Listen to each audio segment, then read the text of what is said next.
The Ant-Man and the Wasp trailer dropped several days ago. It looks really fantastic, but there are some questions, like where does this movie fall in the timeline of the Avengers films exactly?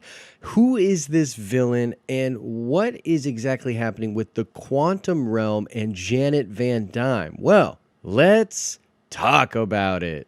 What is up, YouTube? It's Josh. This is the Den of Nerds. If you love comic book movies the way I love comic book movies, subscribe to this channel. We do all sorts of content based around those types of films. Shout out to Baylor Pena, who got the nerd card question correct in my latest Venom movie video. You definitely know your stuff when it comes to Marvel Comics, so shout out to you, Baylor. There will be another nerd card question at the end of this video. So I don't know about all of you guys, but I personally really liked the first Ant-Man film. It has a ton of good flavor in there. Paul Rudd is hilarious. It's got a good villain.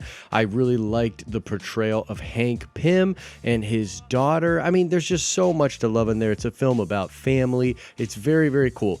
I was incredibly excited to know that we are getting the Ant-Man and the Wasp film next. Evangeline Lilly is a great actress. It is awesome to see her kicking a bunch of butt in the new trailer. So I'm super pumped for the film. But like many of you, I definitely had a lot of questions. First of all, can you believe this movie comes out this year? I mean, that's crazy to me. I remember having a conversation with someone the day before this trailer came out, and I said, yeah, what a year for Marvel. They have Black Panther coming out. It looks absolutely incredible. Pre-sale tickets through the roof. Then they have Infinity War. I believe will be the film to dethrone the first Avengers as the highest grossing film in the MCU. So you got that going on. I'm like, wow, what a 1-2 punch.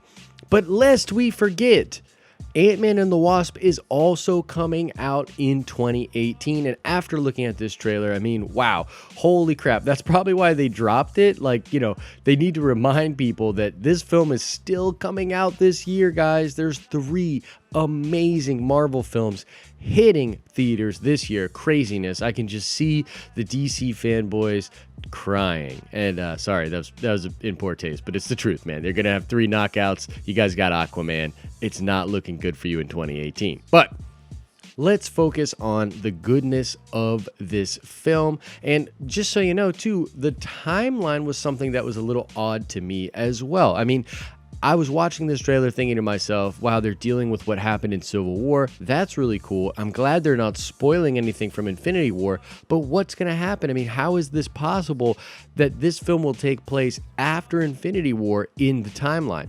And the truth is, it's not. So just so everyone is on the same page, this film is taking place within the canonical timeline before Infinity War. So it will literally happen right after they break out after Civil War. Scott Lang is on the run. Hank Pym and his daughter are now on the run as well. And this is all because of what happened in Civil War. So the film is technically a prequel to what will be happening in Infinity War. I think this is personally brilliant because you don't want anything happening from Infinity War 1 to Avengers 4, which I am still considering Infinity War Part 2. I mean, Thanos was there on set. I mean, what do you guys think is happening here? They're not going to branch out and do something crazy. It is the second half of the culmination of all of these movies. It is the second half of the big Avengers battle with Thanos. So you will be getting 2 MCU films, Ant-Man and the Wasp, and then Captain Marvel, which technically take place before the events of Infinity War. I think that is very, very brilliant. And even though this could be slightly confusing to fans, this is something that Marvel has earned. They have earned the right to be able to do this, to sort of tell these stories in whatever sort of an order they want to. And we knew things were going to have to start changing for the MCU, and this is just indicative of those such changes. So I think that's pretty interesting, but just to clear it up for everyone, it is taking place in the timeline before Infinity War. One thing I should mention too is the Wasp will be in Avengers 4, but I do not believe she is going to be in Infinity War. So I think they wanted her debut to be in Ant-Man and the Wasp, which is a really co-protagonist thing with her and Scott Lang. I think that's brilliant. I think it's really, really cool. But in the name of that having as much oomph as possible, I don't think she's in Infinity War, and that's the reason. So we'll get the introduction of her as the Wasp in Ant-Man and the Wasp, and then she will be in the 4th Avengers film, which is very, very cool. Now let's talk about this villain. The villain in this picture is known as Ghost. Now Ghost in the comics is sort of a suit created super high-tech villain. It's a dude in the comic books that can make himself able to phase through walls and make himself invisible. So he goes around stealing tech, mostly Tony Stark tech in the comic books. So the Ghost character is more of a menace, sort of like a B-level, C-level villain. But what it appears they are doing in this film is tying in perhaps the Pym particles, the quantum realm, something going on with the technology from Hank Pym. And I think that the catalyst for this story is going to be the Ghost character coming in and taking that technology. Now, the character is a female in the film, and there are a couple of theories already as to why they made this change. One of them has to do with the Lawrence Fishburne character.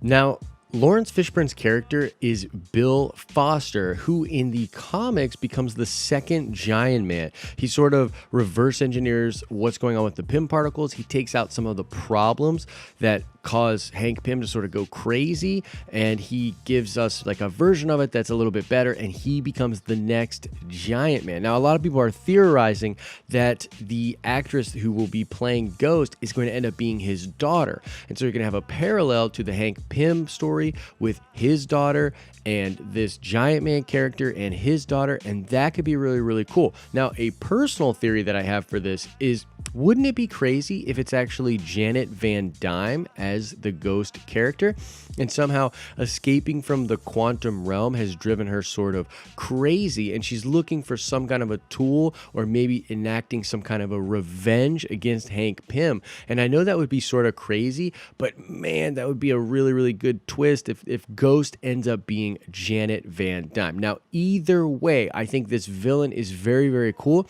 I think it's going to be an interesting thing going on in the film, and it all sort of ties into what's going on with the quantum realm, different type universes, and Janet Van Dyne. Remember, in the first Ant-Man film, Ant-Man goes into the quantum realm and is able to come back. Now, Hank Pym said that Janet Van Dyne is lost in the quantum realm, and he was never able to find her. So we know that this actress is going to be in the film. The character of Janet Van Dyne is in Ant-Man and the Wasp. We don't know in what capacity. Could be a flashback, or we could be getting her out of the quantum realm. That would be a big, big win for Hank Pym and for the family. So I think that would be very interesting. That is something that is going to happen. Now, the quantum realm itself could lend itself to some story threads in Infinity War and perhaps in Avengers 4.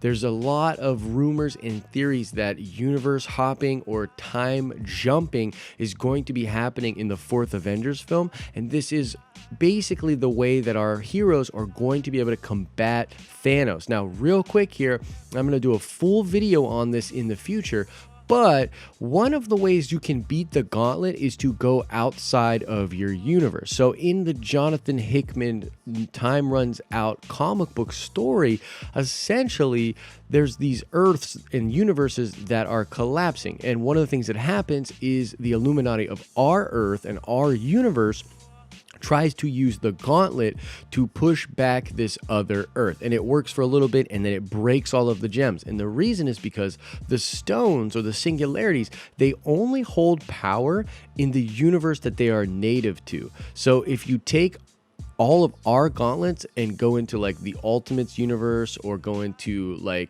the Apocalypse universe, or one of the many different places within the multiverse, it doesn't work. The gems don't have power there. There was also this really cool moment on Battle World from Jonathan Hickman's Secret Wars where T'Challa has a gauntlet and he is careful to be in one particular spot on Battle World, which is made up of other universes, like pieces of other universes. And he had to make sure that he was using the gems in that one particular region because that is the universe that they are from. So that's the only place that the gauntlet would have worked. So very, very cool stuff. So that is one way that they can sort of get around fighting Thanos if he has the gauntlet and he can't be beaten because the thing is so freaking powerful. So I think that's very interesting. And the idea of going into the quantum realm or exploring other realms and realities, I think is going to be explored in Ant-Man and the Wasp because they need to start to introduce this idea to the audience so that it makes more sense when Avengers 4 comes around. So overall, I think this trailer looks awesome. I can't believe this movie comes out this year. I'm very excited for it. It's going to be a ton of fun, but those are just my thoughts. What are your thoughts? What do you think about the villain? What do you think about Janet Van Dyne being in the movie? And what do you think about this movie taking place in the timeline before Avengers Infinity War? I'm very interested to hear what all of you think about that in the comment section below. All right, let's check that nerd card really quickly. I want to know, what is the name of the actress that is playing the ghost villain in Ant-Man and the Wasp? This is a picture of her right here. I want to know, what's the name of this actress? Answer that question in the comment section below. As I always say, I hope you're having an awesome and nerdy day. See ya!